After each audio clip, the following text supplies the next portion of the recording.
the other part of the verse, Bali Maharaj's point is well taken. He had sort of misjudged who he was speaking to, telling God that you don't seem to be very intelligent. But his point is well taken in that, do you ever stop to think, what the heck am I asking Krishna for? It's good to evaluate this from time to time. What am I asking Krishna for? In my prayers, am I just glorifying Krishna, or am I asking him for things? If I'm asking him for things, what am I asking him for? Please give me a new car. Please let me have that promotion. Please give me a wife, a husband, or other. Bhakti Center is equal opportunity to all genders. Please let me find a parking spot, oh Lord. Please let this candidate win the election, or God forbid, that candidate. Please don't let it rain tomorrow because I'm doing this thing. Please let the supermarket have mango Odwalla juice. They haven't had it in 3 weeks. Please let my train be on time. Please let the Giants make it to the Super Bowl. Even our health, please let the test be negative. Or something less dire. Please don't let me get a cold. I have to make it through this next week. I've done some of these things. But it's not in our best interest. It's not in our best interest. It's not in our best interest. It may be in our interest to some degree, but it's not in our best interest. Because we can pray, Krishna, please don't let my face wrinkle and make me look old. And he might do that. But Krishna can give us eternal youth. We can pray, Krishna, please let me stay healthy. And he might do that. But Krishna can give us eternal immunity to all disease, including death, and with no inoculations required. We can pray, Krishna, please give me a job and a family so that I can be happy. And he might do that. But you know that initial infatuation phase of falling in love, that rush of excitement, Krishna can give us that feeling eternally and with the stability and depth of mature love. And what he gives comes with no fear of any loss of any kind. So yes, he might give us all those things. But the thing is, we'll be asking for those things again and again and again with different bodies. Because he'll give them and then we'll invariably and undeniably lose them and have to ask for them again and again and again continually until we finally get it through our heads that these things aren't giving what they promised to give or what I think they're going to give. It's Dhruva Maharaj's realization. His false ego got agitated because his stepbrother sat on the lap of his father on his father's throne. And his stepmother said, you can't sit on your father's lap on that throne because that's my son's rightful place and you're not my son. So his false ego got agitated. They wrote a book about this and it became a series on HBO called Game of Thrones. I think that's what it was about. I didn't actually see it or read it. It must be what it's about. Anyway, so his envy is incited. He becomes envious. And envy can lead to the strong desire for revenge. And Dhruva Maharaj seeks out this revenge. And it is said that there is no revenge greater than success, right? So that's what he wants. He wants success. He wants a kingdom greater than his father's, greater than his grandfather's, the greatest kingdom in history. And he's really serious about this. He's hardcore about it. And he goes and he searches for God because his mother tells him God can give you anything you want. And it's a fact. God can give you anything you want. He can give you that kingdom. So he goes and he performs these heavy duty, intense austerities in the forest.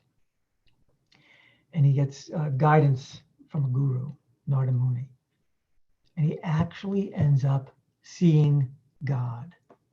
He sees God. And what happens when he sees God? He gains perspective.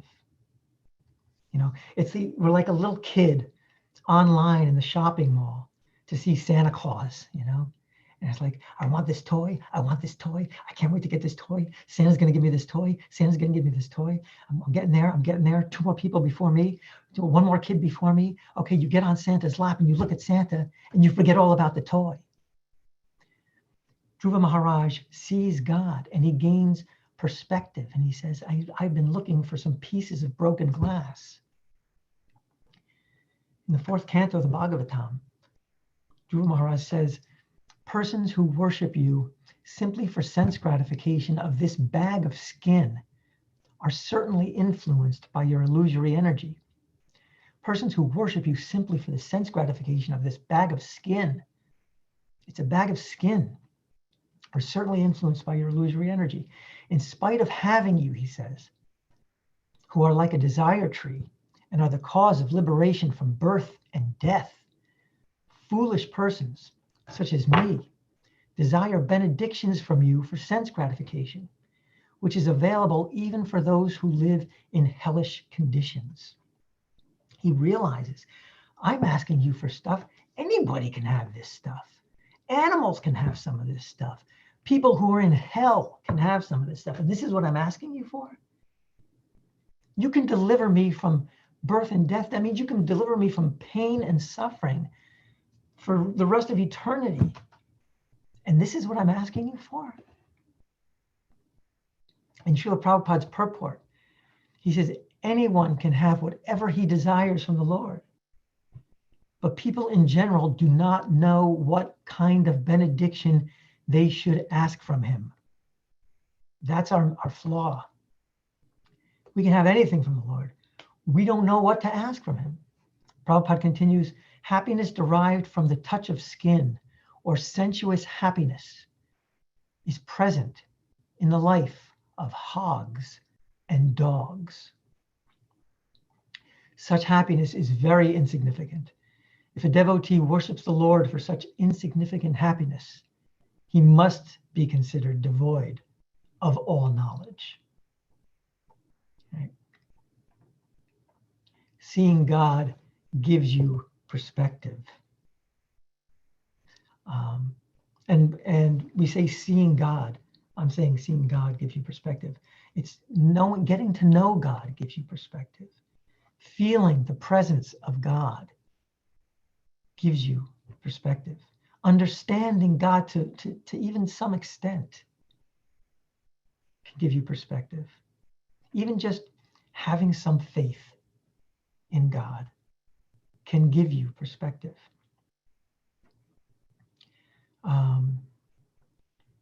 In the 10th canto, the Nagapatnis, or the wives of Kaliya, the serpent. And these kind of realizations are all over the Srimad Bhagavatam. They're all over. These are just a few that I'm bringing up here. They pray to Krishna, the Nagapatnis. Those who have attained the dust of your lotus feet never hanker for the kingship of heaven, limitless sovereignty, the position of Brahma, or rulership over the earth. That's quite a gamut. They say they are not interested even in the perfections of yoga or in liberation itself. Okay. So these are those who have attained the dust of the lotus feet of Krishna. They never hanker for these things. The kingship of heaven ruling over the earth. The yogic siddhis, the perfections, or liberation. You know, we're nearing the end of Kartik, and many of us every day we have been reciting these prayers, these beautiful prayers. And in one of the prayers, the the reciter says, "O Lord, may this form of yours as Balagopala in Vrindavan be ever manifest in my heart." Now dig this. He says, "For what use do I have for any other boon besides this? What use is it for me to have anything other this form of yours as Balagopala in Vrindavan, in my heart? If I have that in my heart, I have everything I need." And in the following verse, he says, "Thousands and thousands of other benedictions are of no use to me. You can promise me the world," as the Nagapatnis say. "You can promise me the universe, the heavenly planets, sensuous enjoyment. I have no use for any of that. I just want this form of yours, this intimate form." What is this form of Balagopala in Vrindavan? It's the highest form of God. In Vrindavan, this intimate, exclusive, sacred, and secret in many ways places that we've been exposed to by Srila Prabhupada's mercy. Krishna himself is so merciful. He comes as Lord Chaitanya and he says, "Not enough of my devotees have access to the highest realization. Let's burst open the doors. Let everybody inside." And Srila Prabhupada carried this notion around the world and made us all aware of such an exclusive realization. So this is why sometimes Srila Prabhupada can be very heavy against welfare work, because he knows, he has perspective. He knows what's available.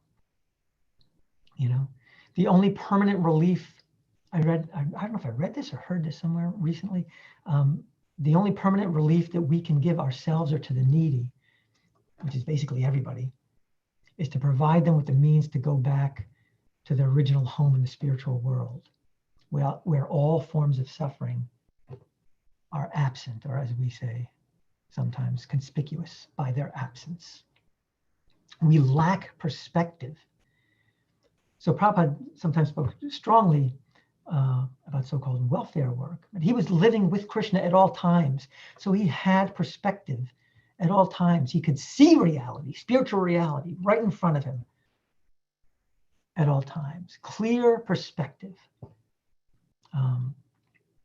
The way we live in this illusory material predicament, he was living the spiritual reality. Just the way I see you and you see me, he sees Krishna. He sees the spiritual world. We have some faith and maybe some realization. But he had complete realization, and that's possible. It's not like that's not possible for us. He's not alone in that. But that's why we're striving for this purity. In Krishna consciousness, I was raised a Roman Catholic, which I've come to appreciate much more since becoming a devotee of Krishna, actually. But the God loves us was always emphasized, the fact that God loves us. And that's a beautiful thought, and it's a comforting thought. When I came to Krishna consciousness, it was like a revelation, because what was emphasized was we need to love God. And I was like, well, yeah, I guess it was I'm trying to remember back. I think it was sort of a given. I thought I probably loved God, but it was such a passive, if it was true at all, it was such a passive thing that it became kind of inconsequential, my love for God, because there was no demonstration of it. And Prabhupada emphasized Bhakti. He defined Bhakti as devotional service. Why is that? It's because you're showing your love to God. It's not like, okay, I love God and let it be, which is another Beatle album altogether. We're not going there. But we're we need to show God our love for him in order to have a relationship, in order for there to be a reciprocal relationship. Now, this stuff that I've been talking about is the highest platform. It's certainly beyond my realization. I understand it, to a degree, but not that I'm living it. It's the highest platform. If we want temporary material satisfaction, we should still go to Krishna and ask. So even those ridiculous, some of them were ridiculous things that I mentioned earlier. Let the Giants make it to the Super Bowl. Better you ask Krishna for that than to go to a demigod for that, or leave Krishna out of the equation.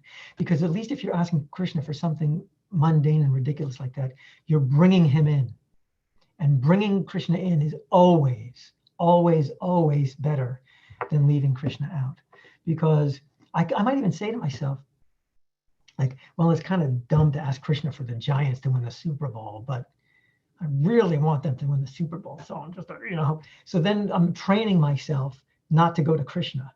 I'm just hoping against hope that the Giants get to the Super Bowl or whatever the thing may be. And it's really easy to make this a habit wherein you stop going to Krishna. Of course, again, the best thing is to train ourselves, to wean ourselves away from those kinds of things and to recognize those things for what they are. And some of those things weren't so lightweight that I included. I remember one thing I said was, please let the test be negative. It's a big thing. It could be a life or death thing. So if I want Krishna to bless me with a continued life in this body, why do I want to remain in this body? Is it to eventually see the Giants win the Super Bowl? Because that's a little useless, to be honest with you, Giants fans.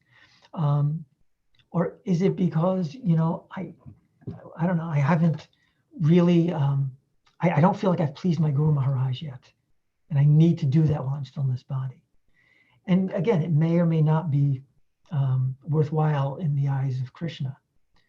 And just a word about the welfare work again.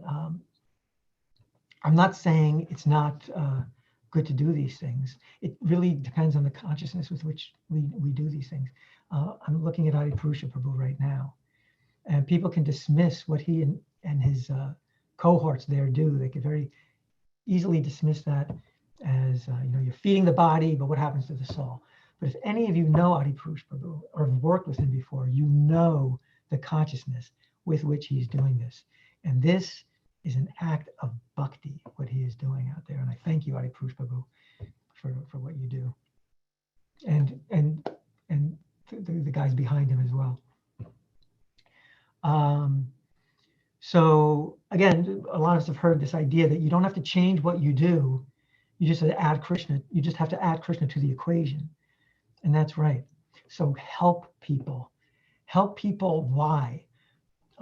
Because they are children of God, because Krishna loves them.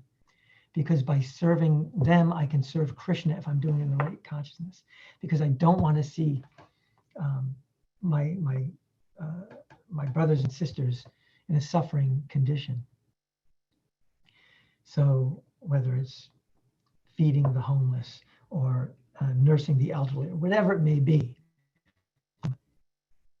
if I'm doing it to feel good about myself, or if I'm feeling it because I have a high standard of morality that I follow, just try to make I got to try to make a little adjustment. So I'm bringing Krishna into the equation and saying, like, why do I have this moral standard? Because it's pleasing to Krishna. Let me do this as an offering to Krishna. In the Gita, he says, whatever you do, make it as an offering to me. So let's do what he says. Let's do that. Take what we're doing, add Krishna, make it an offering to him, and continue to do it, and continue to deepen our own bhajan. The more we sort of do this as a meditation, the deeper and deeper it becomes in our consciousness, and the greater and greater the Krishna expands in our consciousness. And then we're living what? Krishna consciousness. And with that expanded state of awareness,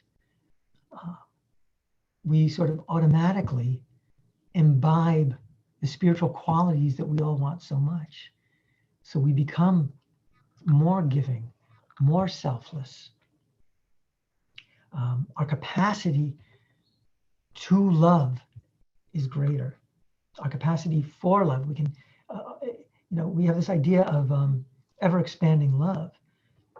Our capacity to love others expands, and our capacity to receive others expands. And with those continual expansions comes greater and greater bliss. And that, I imagine that's kind of what they mean when we talk about, God, Krishna, seeing Radha's beauty, and her beauty expanding, and his love for her expanding, and then her, his beauty expanding, and her love for him expanding, and it just keeps growing and growing and growing. It's not that they are in a state of lacking ever. It's that and this is not well said, because it's not literally like this, but they're at the limit. There's no limit, but it's like they're at the limit, but then the limit expands. So there's no limit because it just keeps growing and keeps expanding. And we're parts and parcels of Krishna. So those qualities are present within us, and our love is limitless. It kind of feels limited. I feel so limited right now in what I can do and what I can feel, what I can become. But that's because of my own identification with materialism. So I shed those layers of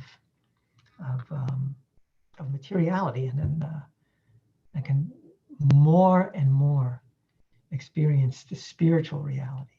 And the more we bring spiritual reality into our lives and deepen our meditation on Krishna, the more the spiritual reality is revealed to us. So go to Krishna. We should go to Krishna if we still want these things. At the same time, we should really try as much as possible to shift our desires, like I was talking about in the beginning. Go away from start turning more and more away from our so-called destiny, because it's a material destiny, and turn to Krishna. Hey, we're all here now, right? So we've rejected that to some degree, and that's to our credit. I have a long way to go and a lot more turning away to do, because there's some things that I was okay turning away from, but still others, it's much more difficult for me to turn away from. It's just because we lack that perspective. So we lack perspective. So with perspective, when we gain perspective, what should we be asking Krishna for? Well, one time I was in India, and I was on Parikram. We were going to do Govardhan Parikram. We're going to circumambulate Govardhan Hill on foot, which is the only way to do it. I mean, the best way to do it. I was with His Holiness Damodar Swami. And before he took us all, the group of us, if any of you have been on Parikram with Maharaj, he may have even told you about this. Before he took us on the Parikram, he was putting us in the proper consciousness to do this. He told us about this sadhu.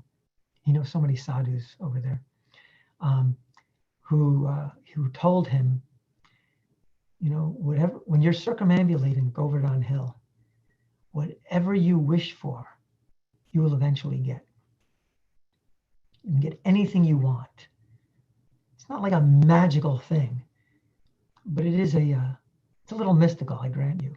But it's so potent. Govardhan Hill is so potent. It's one with Krishna. Anything you want, you will get. The sadhu said, but better you just ask for Krishna prema. He said, the way Maharaj related it, it was very sort of matter-of-factly, but it was so profound, Don't ask for those little things. Better you ask for pure love for Krishna. And with that thought, I will conclude. I thank you for your kind attention. If there are any comments or corrections, please. Hare Krishna, Yadunath Prabhu. Hare Thank you Krishna. so much for an amazing class. Here we have a question from Gaur Kumar Prabhu. If you can see on the chat. Oh, I didn't see the chat. Okay. We need to focus on the soul's longing for Krishna and Krishna alone. But as an international organization, shouldn't we try to tap into all types of people by various types of welfare work? We should definitely be tapping into all types of people. And I think, like I was saying, the welfare work, I mean, I personally, you get different devotees with different perspectives on this. Gaur Kumar Prabhu, I'm sure you have your own perspective on this. I think that these welfare activities, hospitals, old age homes, are definitely places that we should be trying to tap into. But again, with an adjustment of consciousness, if in fact an adjustment is needed. For many of you, an adjustment is not needed just by who you are. But as a service to Krishna, serving these people as an offering of devotion.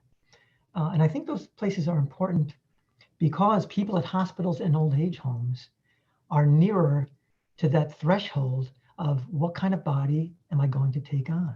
Am I going to take on another material body, or am I going to take on my spiritual body? So those places particularly, but all kinds of work, I do think we should be tapping into as acts of devotion. Is that enough? I know we're just a couple minutes away from darshan here. Hare Krishna. Anybody else would like to add a comment or a question? You should be able to unmute yourself.